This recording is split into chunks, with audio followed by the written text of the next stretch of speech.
Snow fell like silent feathers from the gray sky. It covered the mountains, the trees, and the small wooden hut at the edge of the frozen valley.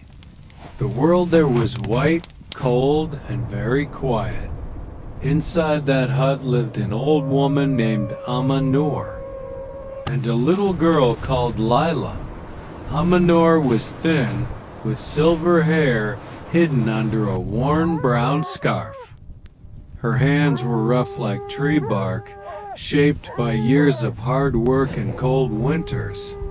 Her eyes were tired, but kind.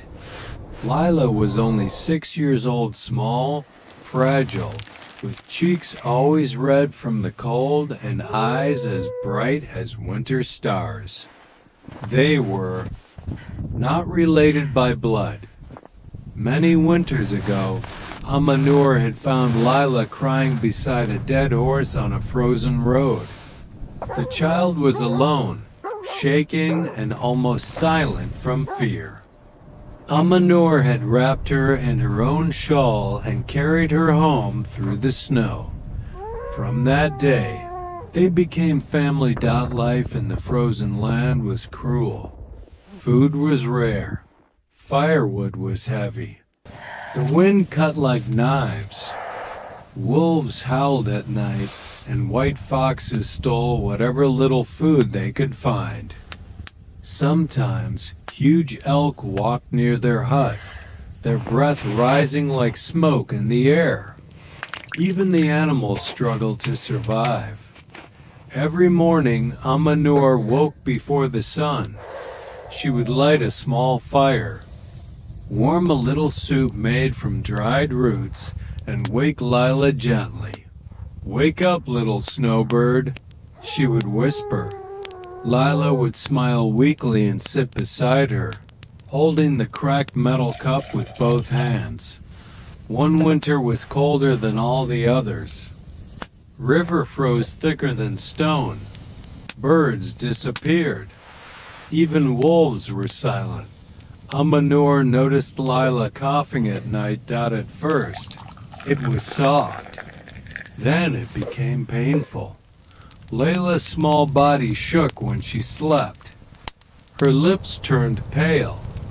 Her hands felt cold even near the fire. Amanur knew what that meant. Cold sickness. The kind that slowly steals breath. She had no medicine. No doctor. No warm clothes left to give. That night when Lila slept, Amanur sat beside her and looked at the child's face. "So small," she whispered, "and this world so cruel." Her eyes filled with tears, but she wiped them quickly. The next morning, she made a decision. Amanur wrapped her old scarf tighter around Lila's neck. It was her last warm scarf, the only thing that protected her from the deadly wind.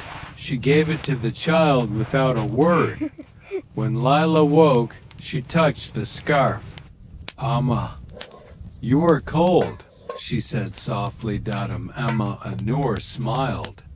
"I am old. Cold is my old friend."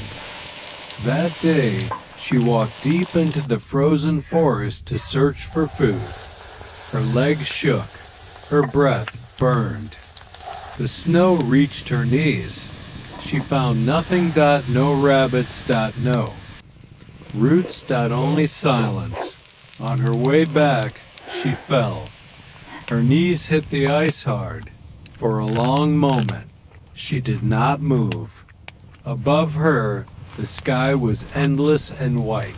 She thought of Lila, laughing, of her small hands holding the cup, of her calling her Amma.